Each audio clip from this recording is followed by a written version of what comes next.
Hey, what's going on, guys? Welcome to the channel again, Pilo Trades. So in this video, I want to take the opportunity to show you guys my lazy portfolio. All right, so good question. A friend of mine did was, hey man, I sold off my portfolio a while ago, and I think it was a mistake. How do I recover? What do I do? Right? I'm not quoting, but something along the lines of that.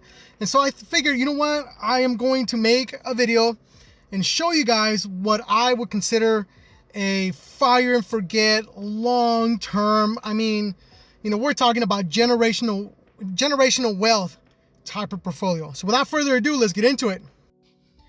All right, guys. So this is my lazy portfolio, or what I would say my take on the lazy portfolio. All right. So as you can see, we got 4 holdings, each one. So let me give you a little bit of history, right? Before, I used to have 4 holdings as well, but it used to be evened out 25% each holding in this pie. But after a couple of reevaluations, I noticed that I think I had some bond ETFs in here, and I had a bond ETF, BND, and I had an international ETF, right? And so I think we went over it. Bonds are no longer useful for people my generation or even the generation before me and after, right? If you look at the performance over the last, I don't know, like 10 years, it just doesn't make sense to hold it in a long-term portfolio. Now, international is a little bit more in-depth, right? So if you look at VOO, which is Vanguard's S&P 500, right? Top 500 companies in the US, a lot of those companies, right, like Starbucks, Tesla, Microsoft, Apple, right, they have international exposure, right? You go to Hong Kong, you go to, in all my travels when I was enlisted, every country I went to, I can guarantee you there was a Starbucks at that country, right? And McDonald's at that country. So there's no point to have international exposure when you have international exposure through the S&P 500 and through the S&P 500's companies, right? So we got rid of those two. We got rid of BND and Vanguard's International, and we added VYM, which is Vanguard's high yield or high dividend yield ETF, and we added Vanguard's growth ETF, VUG. So if we take a look at VOO, right? So VOO, it says I'm overweight only because when we went through the reevaluation of this portfolio, I brought it down from 60, I believe, to 40%. That's the only reason why it says overweight. Don't quote me on that. I gotta go back and look. But so far, I have 6.7 shares at an average price of $3.93. I have a total of $2,642 in this holding. And so the maintenance requirement, you see 25%, that's not the maintenance that I'm paying. That's the maintenance that M1 requires if you will borrow money from them and invest it into VOO, right? It's a 25% maintenance required. You don't have to do that, right? That's not, the fund doesn't charge that at all. And speaking on margin loans, I mean, that's margin loans. It's like a next step type of thing. They're very just like any other loan, right? It's only dangerous if you don't know how to play with it, right? If you don't know how to use it correctly. If you misuse it, if you're ill-informed on how to use margin, don't do it, right? But anyways, I might do a video on margin loans, later on if I decide to play with it. I've been dabbling with the idea, I'm not gonna lie, but that's a next video type of thing. So far in this pie holding or this slice, we've gotten a market gain of 657, net cash flow of 2,641 cents, and it's given us total or dividends of 66 and 1 cent, giving us a total gain of 723. That's a return of 37.67%. Now, look at this chart up in the top, right? This is from April 27th, 2022 to the 31st to today, 2024.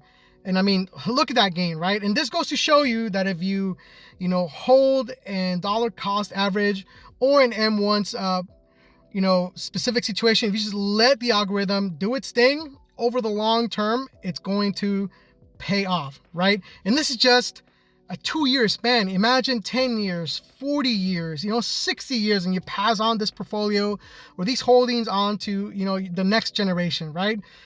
I believe this is a key to successful generational wealth building. Next one up will be Vanguard's High Dividend Yield ETF, VYM. I got 7.33 shares on it. Average price is $120.10. I have a total of $881.34. So since this one, I haven't had it for a long time, maybe a little bit over 2 months now, or about a month and a half. I can't math right now, sorry. So this one is only has a net cash flow of $881. I do have a market loss of 74 cents, market return of negative 0.09%. So this is a brand new holding into this specific pie. That's the reason why the performance doesn't seem as, as great as VOO. But again, if you let time do its thing and you let the algorithm do its thing, it's going to catch up. And next one up is VNQ. So VNQ is Vanguard's real estate ETF. And as you can see, I got 8.75 shares in this specific pie for an average of $66.07, a total of $578. And I mean, this is Vanguard's take on real estate, right? VNQ is a great ETF if you want to have real estate exposure without, buying properties, or if REITs are a little bit too risky, go with VNQ. This is a great addition to any portfolio. Now, VNQ's graph on my portfolio, or on my specific pie here, on my lazy pie, is a little weird, and I believe it's because we rebalanced at the beginning of the year, and that's why you see the trend up, and it kind of just flatline across, and you see that trend down, right? Does not say that the performance is not there. So obviously it's going to be down, right? I have a total return of negative 1.53. We do have some dividends, but again, this is my worst performer in this pie, and that's only down 1.53%, only down $25, almost $26. So that's, in my books, that's not bad at all. For as much as we've seen the real estate market come down, only have a negative of $25, $26, I'm all for it. And last one would be VUG, Vanguard's growth ETF. So on this one, I only have 1 share. Again, this is a brand new addition. Average price $344.19. I have a total of $586.01 in this specific pie.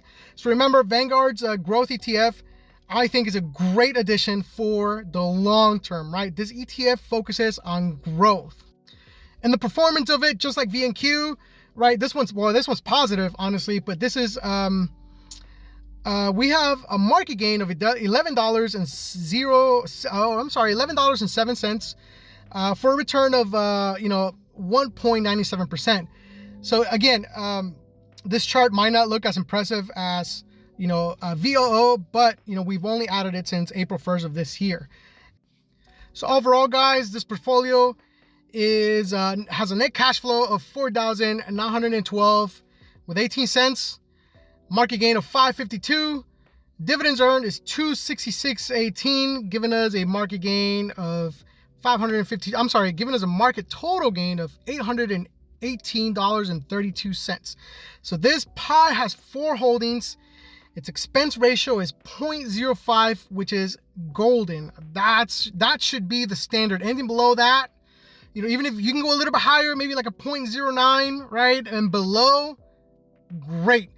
The only downside is that it only has a 1.93 dividend. But again, you give up, or you gain safety. You give up a little bit of a dividend. But remember, like I said, this is a great generational wealth building tool. So until next one, guys, take care.